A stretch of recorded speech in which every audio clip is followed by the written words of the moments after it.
جاي اكلمكم النهارده يا جماعه عن المحترف الوهمي محمود حسن الشاير بتريزيجيه.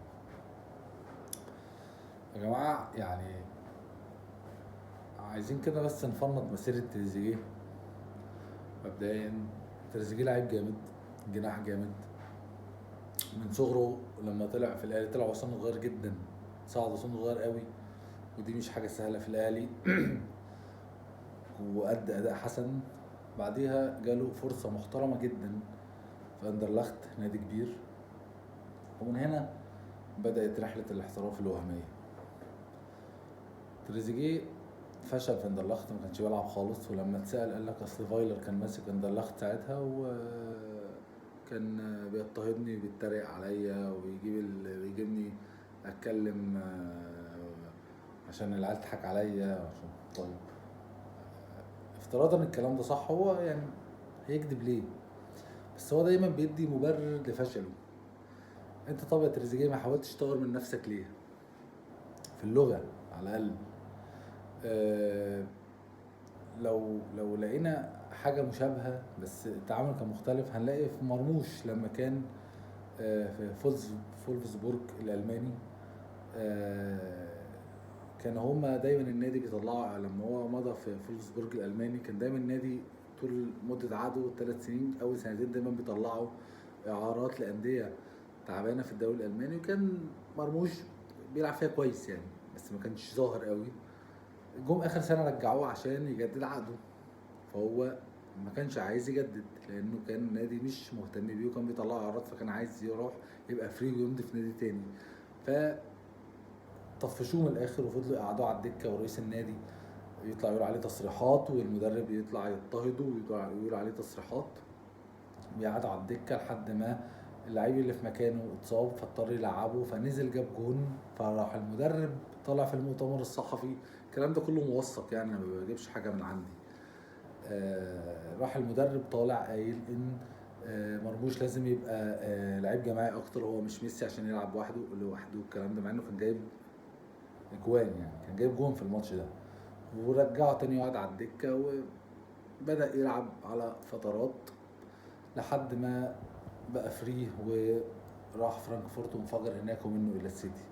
لو تلاحظ الفرق بين القصتين ان اصلا مرموش عمره ما ذكر القصه دي خالص، عمره ما اتحجج ان المدرب اضطهده وعشان كده هو معرفش يتأقلم وعشان مش عارف ايه. حارب، وصل. مفيش حد يا تريزيجيه ما عداش باللي انت بتقوله. هل صلاح ما عداش؟ هل اي محترف نجح؟ حميدو، احمد حسن، اي حد حتى من الناس دي، النني، ما عداش باللي انت بتقوله. 100% الناس دي عدت، بس ما عيطوش، لا كملوا وحاولوا يوصلوا لحاجه. طيب بعد اندرلخت لما فشل فيه، راح موسمين في الدوري التركي أندية وسط، قاسم باشا وترانزسبور وطرابزون ومش عارف ايه. الصراحة ما كانش وحش، عمل موسمين كويسين، ومنه إلى أستون فيلا، ودي كانت نقطة التحول الكبيرة. طيب مضى في أستون فيلا ليه؟ نادي كبير على فكرة في الدوري الإنجليزي. على فكرة هو لو المالك مش مصري، أنا والله مش بدي مبررات عشان أقول تريزيجيه وحش، بس بقول لكم الحقيقة، لو المالك بتاع النادي ده مش مصري عمر ما كان أستون فيلا هيفكر في تريزيجيه. لاعب بيلعب في الدوري التركي، مصري عادي، مش مبهر يعني، مش فلتة مش زي مثلا ما كان مرموش ظهر في فرانكفورت فالسيتي راح جابه. لعيب عادي كويس بس عادي. لكن المالك مصري، زي ما كان المالك بتاع نادي شيفيلد مصري فجاب احمد فتحي وجده وشوقي والمحمدي يلعبوا. هل لو المالك ده مش مصري عمر كان جده هيحترف مثلا؟ عمر احمد فتحي كان هيحترف؟ ف برضه تريزيجيه ما اثبتش نفسه. يعني كان ليه بصمات، انه نزل حط جون مثلا اللي قعدهم في الدوري، انه لكن كان دايما اللعيب الاحتياطي يعني، كانش اللعيب البارز في استون فيلا، وراح راد التاني على تركيا، ومنه على قطر، ومنه على النادي الاهلي. فهل دي مسيره للاعب ناجح؟ لاعب يا جماعه، كل ما الناس تزعل من صلاح شويه يقارنوه بتريزيجيه، يقول لك تريزيجيه احسن منه، بس هو دايما صلاح اللي بياخد اللقطه. ده تريزيجيه احسن منه بس لو معاه وكيل احسن. هل مسيره تريزيجيه دي تتقارن بربع مسيره صلاح؟ يعني كلمه حق لوجه الله، هل دي تتقارن بذمتكم؟ نفسي افهم الناس اللي كانت بتقول تريزيجيه ده احسن من صلاح، كان احسن منه في ايه؟ ارقامه ولا الانديه اللي لعب فيها ولا ايه؟ هو لعيب كويس بس احسن من صلاح في ايه؟ عاملين بالظبط زي الناس اللي بتقول الخطيب احسن لعيب في تاريخ الكوره احسن من محمد صلاح. هتقول له ايه؟ طيب ماشي يا سيدي، يعني هي الكوره اراء بس مش الدرجات دي يعني، بس ماشي. فانا بقول لكم كل ده ليه؟ بقول لكم ان تريزيجيه رجع الاهلي كانه هو اللعيب المحترف الفظيع اللي ما جابتوش ولاده الاعلى من كواليتي اللعيبه دي كلها، وجاي بقى ينقذ الاهلي، وجاي بقى يخليه يعمل حاجه في كاس العالم للانديه، وجاي وجاي وجاي، وعامل عقد 5 سنين، هو اصلا كان في قطر يعني حتى كان ساب تركيا وراح قطر.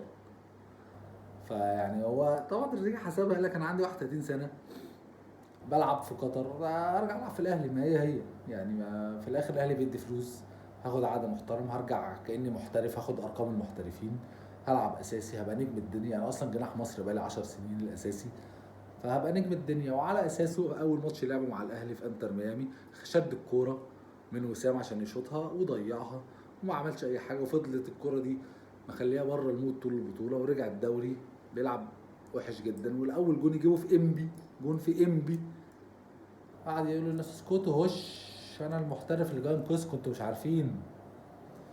سبحان الله، حتى الماتش ده ما كسبوش هو، بس الماتش الاخير برضو جاب جون حلو بصراحه، ار2 اللي بيعملها بقاله 20,000 سنه من ايام الناشئين، اخيرا ظبطت معاه وجت وكسب الماتش، وراح اعتذر الجمهور لان هو خلاص ملوش ملاذ تاني. خلاص انت يعني تريزيجيه، خلاص الناس قفشتك، خلاص فهمت ان انت مش المحترف الفظيع اللي ما جابتكش ولاده، عادي عادي، انت عادي والله. يعني ناهيك بقى عن المشاكل، انا عايز الكابتنه، انا عايز عمل مشكله انه بن شرقي بيلعب وهو ما بيلعب على الناحيه الثانيه مش عدلته، بيرجعه 8، لا انا عايز العب جناح عشان ابقى قريب للجون، عامل مشاكل. مش قال لك انا اللي جاي انقذكم، انتوا مين؟ انا اللي جاي العب واجيب الاجوان واحقق الارقام، انتوا مين انتوا؟ ف دي نبذه صغيره عن مسيره تريزيجيه، للناس اللي كانت فاكره ان تريزيجيه ده ما جابتوش ولاده. تريزيجيه لعيب كويس بس مش بالصوره اللي الناس حاطاه فيها، ولا ايام الاحتراف ولا دلوقتي ايام الاهلي.